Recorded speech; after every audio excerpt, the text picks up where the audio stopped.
നമസ്കാരം.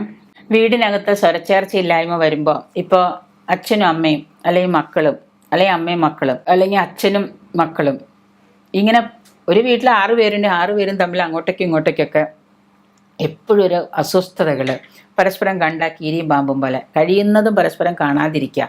അച്ഛൻ അമ്മയെ കാണാണ്ടിരിക്കുക, അമ്മ അച്ഛനെ കാണാണ്ടിരിക്കുക, അമ്മ മക്കളെ കാണാതിരിക്കുക, അച്ഛൻ മക്കളെ കാണാതിരിക്കുക. ചില കുട്ടികൾ കണ്ട് അച്ഛൻ വീട്ടിലേക്ക് വരുമ്പോഴേക്കും ഭക്ഷണമൊക്കെ കഴിച്ച് കിടന്നുറങ്ങും. കാരണം അച്ഛനെ കണ്ടു കഴിഞ്ഞാൽ പേടിയാണ്.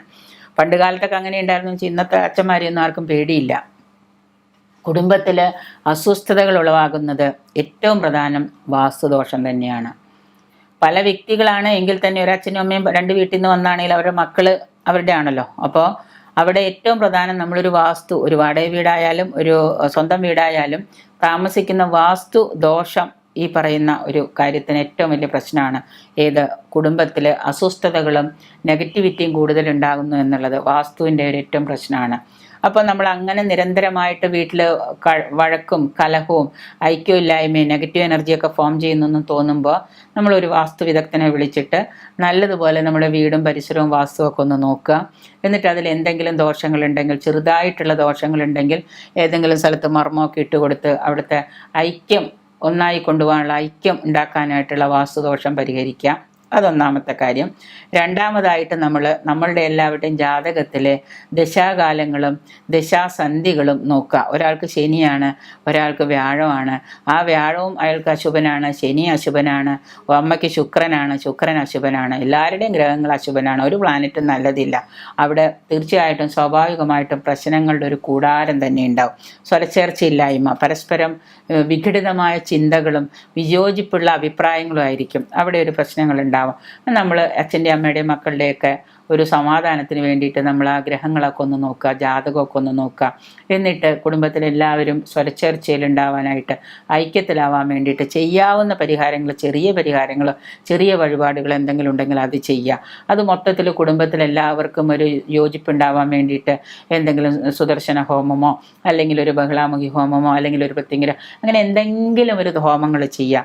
അതും കഴിഞ്ഞ് പിന്നെ അടുത്തൊരു ഇതെന്ന് പറഞ്ഞു കഴിഞ്ഞാൽ നമുക്ക് ഏതെങ്കിലും ശത്രുക്കളുണ്ടെങ്കിൽ ശത്രുക്കളുടേതായിട്ടുള്ള പറയുന്നുണ്ട്, അങ്ങനെ അഭിചാരങ്ങളൊന്നും ഇല്ല എന്ന് പറയുന്നുണ്ടെങ്കിൽ തന്നെ ശത്രുക്കളുടേതായിട്ടുള്ള ഏതെങ്കിലും പ്രവർത്തനം നമ്മുടെ വീട്ടിൽ, ഇപ്പോൾ ഉദാഹരണമായിട്ട് അച്ഛനെ കാണുമ്പോൾ നമ്മുടെ ശത്രുക്കളായിട്ട് നമ്മളോട് ദേഷ്യമുള്ള ആളുകൾ ഭാര്യയുടെയും മക്കളുടെയും കുറ്റം അച്ഛനോട് പറഞ്ഞു കൊടുത്ത് അച്ഛൻ വീട്ടിൽ വന്ന് കിടന്ന് ഭാര്യയോട് മക്കളോടും വഴക്കടിക്കും. അച്ഛൻ്റെ കുറ്റം ഭാര്യയോട് പറഞ്ഞു കൊടുത്തു കഴിഞ്ഞാൽ അമ്മയോട് പറഞ്ഞു കൊടുത്തു കഴിഞ്ഞാൽ അമ്മ അച്ഛനെ കാണുമ്പോൾ മോന്തയും വെറുപ്പിച്ച് വഴക്കടിക്കാൻ നിൽക്കും. ഇതൊന്നും ഇല്ലാതിരിക്കാനായിട്ട് നമ്മൾ ശത്രുക്കൾ ആരെങ്കിലും നമ്മുടെ വീട്ടിൽ കുട്ടികളുടെ കുറ്റം അച്ഛനും അമ്മയോടും പറഞ്ഞു കൊടുക്കുക. അച്ഛൻ കയറി വരുമ്പോൾ തന്നെ ദേഷ്യത്തിൽ മക്കളോട്. അപ്പോൾ അത് കാര്യങ്ങൾ നമ്മൾ വീട്ടിൽ തന്നെ പറഞ്ഞു തീർക്കേണ്ട കാര്യങ്ങൾ നമ്മുടെ വീട്ടിൽ നിന്ന്, ചുമരുകളിൽ നിന്ന് പുറത്തേക്ക് പോവാതിരിക്കാൻ നോക്കുക. പല പ്രശ്നങ്ങളും നമ്മുടെ വീട്ടിൻ്റെ ഉള്ളിൽ തീർക്കേണ്ടതാണ്, അത് വീട്ടിൽ തന്നെ തീർക്കാൻ നോക്കുക. അപ്പോൾ പുറത്തേക്ക് പോയിട്ട് ഒച്ചപ്പാടോ ബഹളം ഉണ്ടാക്കാതെ ഒരു ചെവി അറിയാതെ വീട്ടിനുള്ളിൽ തീർക്കാൻ നോക്കുക. അപ്പോൾ മറ്റൊരു ശത്രുവിൻ്റെ പ്രവർത്തനം നമ്മുടെ വീട്ടിൻ്റെ ഉള്ളിൽ കലഹങ്ങൾ, നെഗറ്റിവിറ്റി ഫോം ചെയ്യുന്നുണ്ടോ, അത് ഇഞ്ചക്ട് ചെയ്യുന്നുണ്ടോ നോക്കുക. അങ്ങനെ ഉണ്ടെന്നുണ്ടെങ്കിൽ അതിനെടുത്ത് പുറത്ത് കളയാൻ നോക്കുക. ഇനി ഇങ്ങനെയൊക്കെ വരുന്നുണ്ട്, വല്ലാണ്ട് നെഗറ്റിവിറ്റി തോന്നുന്നുണ്ടെന്ന് തോന്നുകയാണെങ്കിൽ ചെയ്യേണ്ട ചെറിയ ടിപ്സ് എന്താണെന്ന് വെച്ച് കഴിഞ്ഞാൽ, ആദ്യം തന്നെ നിങ്ങളുടെ എല്ലാവരുടെയും മനസ്സ് ഒന്ന് നല്ലതുപോലെ ഒന്ന് വൃത്തിയാക്കുക. മനസ്സിലുള്ള നെഗറ്റീവ് തോട്ട്സുകളൊക്കെ ഒന്ന് കഴുകി കളഞ്ഞ് പുറത്തേക്ക് കളഞ്ഞ് എല്ലാവരും സ്വയം ഒന്ന് വിശകലനം ചെയ്യുക. എന്നിട്ട് നെഗറ്റീവ് തോട്ട്സൊക്കെ അങ്ങ് മാറ്റുക. എന്നിട്ട് വീട്ടിൽ കുറച്ച് ഉപ്പും മഞ്ഞളും കുറച്ച് കല്ലുപ്പൊക്കെ ഇട്ട് വീടൊക്കെ അടിച്ച് തുടച്ച് വൃത്തിയാക്കി എല്ലാവരും കിടക്കുന്ന ബെഡിൻ്റെ ചോട്ടിൽ കുറച്ച് ഗ്ലാസ് ടംബ്ലറിൽ കുറച്ച് കല്ലുപ്പൊക്കെ കൊണ്ടുവന്ന് എവിടെയെങ്കിലുമൊക്കെ വയ്ക്കുക. വീടിൻ്റെ മൂലയ്ക്കൽ, വീടിൻ്റെ കിടക്കുന്ന കട്ടിൻ്റെ ചോട്ടിൽ. കുട്ടികൾക്കൊക്കെ ഒരുപാട് നെഗറ്റിവിറ്റി ഉണ്ടെന്ന് തോന്നുകയാണെങ്കിൽ കുറച്ച് ഉപ്പൊക്കെ കല്ലുപ്പൊക്കെ നിറച്ചിട്ട് ഒരു ടംബ്ലറിൽ നിറച്ചിട്ട് കുട്ടികൾ കിടക്കുന്ന കട്ടിലിൻ്റെ ഭാഗത്ത് എവിടെയെങ്കിലും കൊണ്ടുവന്ന് വയ്ക്കുക. ഒരു 21 ദിവസം അങ്ങനെ വെച്ചിട്ട് നിങ്ങൾ അതെടുത്തിട്ട് കളഞ്ഞ് ഫ്ലഷ് ചെയ്ത് വൃത്തിയാക്കി കൊണ്ടു നടക്കുക. കുട്ടികളുടെ നെഗറ്റിവിറ്റി അങ്ങനെ ഇല്ലാണ്ടോ. അങ്ങനെ വീട് നിരന്തരമായിട്ട് വീട്ടിലേക്ക് നമ്മൾ പോസിറ്റിവിറ്റി വരാൻ വേണ്ടിയിട്ടുള്ള കാര്യങ്ങൾ ചെയ്യുക. സന്ധ്യാസമയത്തും പ്രഭാത സന്ധ്യയിലും ത്രിസന്ധ്യയിലും നമ്മൾ ഹിന്ദുക്കളുടെ വീടുകളിൽ ചെയ്യുന്ന ആചാരമാണ് വിളക്ക് കൊളുത്തൽ. വിളക്ക് കൊളുത്തി വയ്ക്കുക. വിളക്ക് കൊളുത്തി വെച്ചിട്ട് നമ്മൾ വാതിലുകളും ജനലുകളൊക്കെ തുറന്നിട്ട് വീട്ടിലേക്ക് ശുദ്ധവായുവിനെ കടത്തിവിടുക. അതുപോലെ കുന്തിരിക്ക വെളിച്ചം, രാമച്ചം ഇതൊക്കെ നല്ലതുപോലെ പുകയ്ക്കുക. നെഗറ്റിവിറ്റി എങ്ങനെയൊക്കെ കളയാം അതുപോലെയൊക്കെ നിങ്ങൾ കളയാൻ നോക്കുക. പിന്നെ നമ്മുടെ വീട്ടിൽ വർഷത്തിലൊരിക്കലെങ്കിലും എന്തെങ്കിലും ഹോമം, ഗണപതി ഹോമമോ ഭഗവതി സേവയോ മൃത്യുഞ്ജയ ഹോമമോ എന്തെങ്കിലുമൊക്കെ ചെയ്യാനുണ്ടെങ്കിൽ ഒക്കെ ചെയ്ത് എന്തെങ്കിലും പൂജകളൊക്കെ ഒന്ന് കൊല്ലത്തിലൊരിക്കൽ ഒരു ചെറുതായിട്ടൊരു തുക മുടക്കി ഒരു ആചാര്യനെ വിളിച്ച് വീട്ടിലിരുത്തി അതൊക്കെ ചെയ്ത് എല്ലാവരും അതിൻ്റെ ചുറ്റും ഇരുന്ന് ആ ഹോമത്തിൻ്റെ പുകയൊക്കെ ഏറ്റ് ആ ഹോമത്തിൻ്റെ ഒരു എനർജിയൊക്കെ നിങ്ങളുടെ വീടുകളിൽ ഫോം ചെയ്യുക. ഒപ്പം തന്നെ നമ്മൾ എല്ലാ ദിവസവും മന്ത്രങ്ങളും ജപങ്ങളും ധ്യാനങ്ങളും സ്ഥിരമായിട്ട് ശീലിക്കുക. നല്ല നല്ല പോസിറ്റീവ് എനർജി ഉണ്ടാകുന്ന മന്ത്രങ്ങൾ നമ്മൾ പ്രാർത്ഥിക്കുക. എല്ലാ ദിവസവും സന്ധ്യാസമയത്ത് നമ്മൾ മെഡിറ്റേറ്റ് ചെയ്യുക. വീട്ടിൽ നെഗറ്റിവിറ്റി വരുന്നു എന്ന് തോന്നുമ്പോൾ തന്നെ അത് ഒഴിവാക്കാനായിട്ട് നമ്മൾ ഏതെങ്കിലും ഒരു ആചാര്യനെ സമീപിച്ച് നമ്മൾ അതിനുള്ള മാർഗ്ഗങ്ങൾ ആരായുക. എന്നിട്ട് അത് ചെയ്യാൻ നോക്കുക.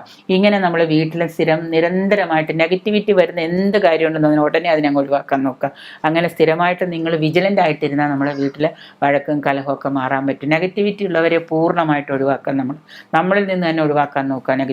നെഗറ്റിവിറ്റി ഉള്ള ആളുകളെ ആ ഭാഗത്തേക്കേ നമ്മൾ തിരിയാതിരിക്കുക. അയലക്കത്തെ വീട്ടിലൊരു ചേച്ചി വന്നിട്ട് എപ്പോൾ നോക്കിയാലും നെഗറ്റിവിറ്റി പറയാം. അയലക്കത്തെ ചേച്ചിയെ നമ്മൾ കണ്ടാൽ വേണ്ടണ്ട, ആ ചേച്ചി അവിടെ ഇരുന്നോട്ടെ, നമ്മുടെ വീട്ടിലൊന്ന് നെഗറ്റിവിറ്റി പറയാൻ വരണ്ട. അത് കേട്ട് നമ്മൾ TV പോലും നെഗറ്റിവിറ്റി കാണരുതെന്നാണ് പറയുക. പേപ്പർ പോലും രാവിലെ വന്നു കഴിഞ്ഞാൽ അതിരാവിലെ പേപ്പർ വന്ന് വീണ്ടും മുറ്റത്തിട്ട് കഴിഞ്ഞാൽ അതിരാവിലെ പേപ്പർ പോലും വായിക്കരുതെന്നാണ് ഇപ്പോൾ പറയുന്നത്. കാരണം പേപ്പർ തുറന്നാൽ ആദ്യം കാണുന്നത് കൊല മറ്റുള്ള പ്രശ്നങ്ങളൊക്കെയാണ്. ഇത് മാറ്റിയിട്ട് പീഡനമൊക്കെയാണ്. ഒരു 11 മണി കഴിഞ്ഞിട്ട് വായിച്ചാൽ മതി. രാവിലെ പേപ്പർ വായിച്ച് ഇതൊക്കെ നമ്മുടെ മനസ്സിലേക്ക് കയറും, നമ്മളും ആ നെഗറ്റീവിലേക്ക് വരും. അപ്പോൾ ഒരു 11 മണി കഴിഞ്ഞിട്ട് വേണമെങ്കിൽ പേപ്പറിൽ അത്യാവശ്യ കാര്യങ്ങൾ വായിക്കുക. കൊല്ലും കൊലയും ഇതൊക്കെ നമ്മൾ കഴിയുന്നത് ചിലവർക്ക് രസമാണ്. TV ഓൺ ചെയ്താൽ കൊല്ലും കൊലയും മാത്രം കാണാം, പീഡനങ്ങൾ മാത്രം കാണാം. അതൊക്കെ ഒഴിവാക്കാൻ നോക്കുക. അങ്ങനെ നെഗറ്റിവിറ്റി എവിടുന്ന് വരുന്നോ അതിനെ നമ്മൾ പൂർണ്ണമായിട്ട് ഒഴിവാക്കി പോയി കഴിഞ്ഞാൽ നമ്മുടെ വീട്ടിൽ സ്വരച്ചേർച്ച ഇല്ലായ്മയ്ക്ക് ഒരു പരിഹാരമാവും. നമ്മൾ തന്നെ അതിനുള്ള വഴികൾ കണ്ടുപിടിക്കുക.